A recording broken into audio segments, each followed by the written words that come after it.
Gary, rather than asking businesses to make that moral decision, should they change the wording on this? I mean, right now, you've got investment advisory firms offering webinars, writing articles, saying, here's how you can use the PPP program to businesses that you and I both know aren't suffering, but legally they can do it. Yes, Stephanie, look, I don't know if we can change the words. It's been hard enough to get this legislation passed already. Here's what I would suggest, and I think this actually makes more sense. We should say that any company that takes money from the PPP program or any of the other programs, remember the PPP program is just one of many programs that the government is using to allow companies to continue to keep their employees on the payroll, keep their employees attached to the company. Yes, but Gary, I think you and I both know. Hold on.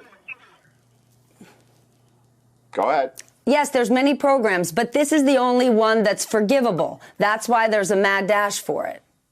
Well, we don't know. I think some of the other big programs seem like they're forgivable as well. Seems like some of the airline programs have forgivability as well. But what I was going to suggest, Stephanie, is at the end of the year, at the end of calendar year 2020, when companies go fill out their taxes, you should have to say, did you take the PPP loan?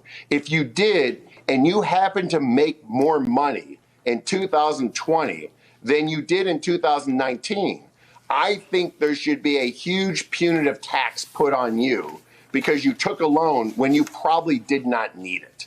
That's the one way I think we can circumvent this. So if we wrote into the legislation, if you choose to take a PPP loan and you end up making more money in 2020 than you did in 2019, we are going to charge you with a highly, highly punitive tax rate because it seems virtually impossible for any company that's going to operate at best, for 10/12ths of the year, that they can make as much money in 10/12ths of the year as they made in the prior year operating for the entire year.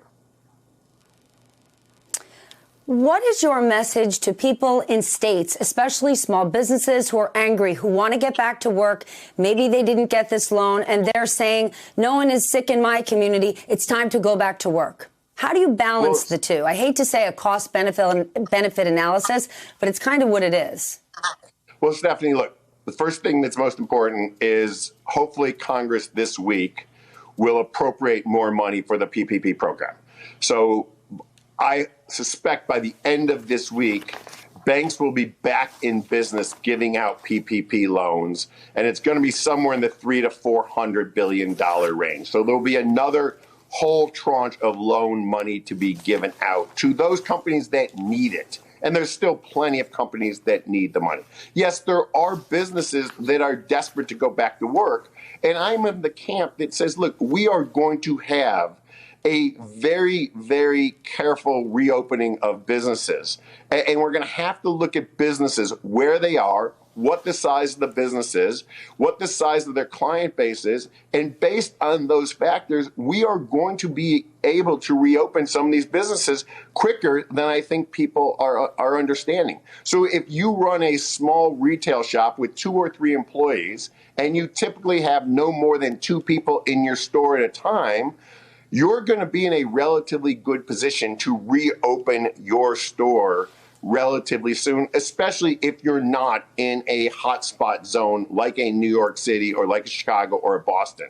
So if you're in Columbus, Ohio right now, or you're in Iowa, you're probably thinking you can open that store. And I think you're probably pretty close to being able to do that.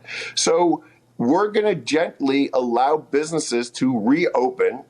But the key to that, and many of your guests have talked about that, is we're going to need to know is as we're reopening these businesses, are we starting to see an uptick in amount of people that have COVID-19? And the only way to do that is to have a robust testing facility.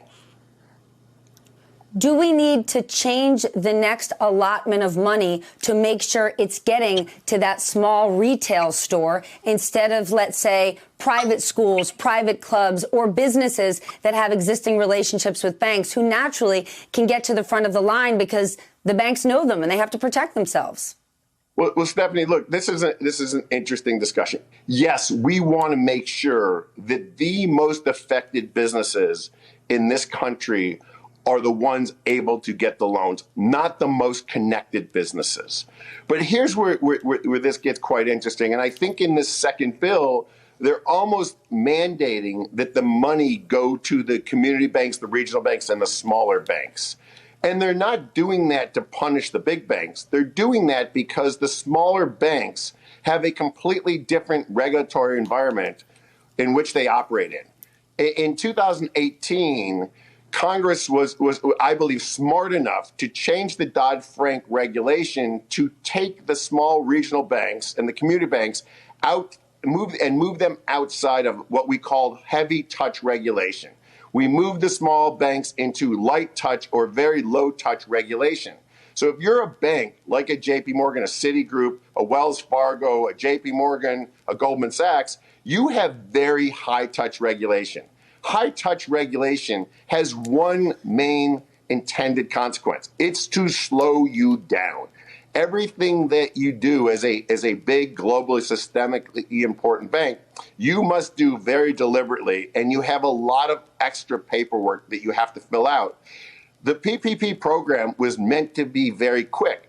It does not really work for the large banks to be involved in the PPP program. And I think this new tranche of money is really going to go to the small regional bank, who they can operate very quickly because they do not have the same level of heightened regulation.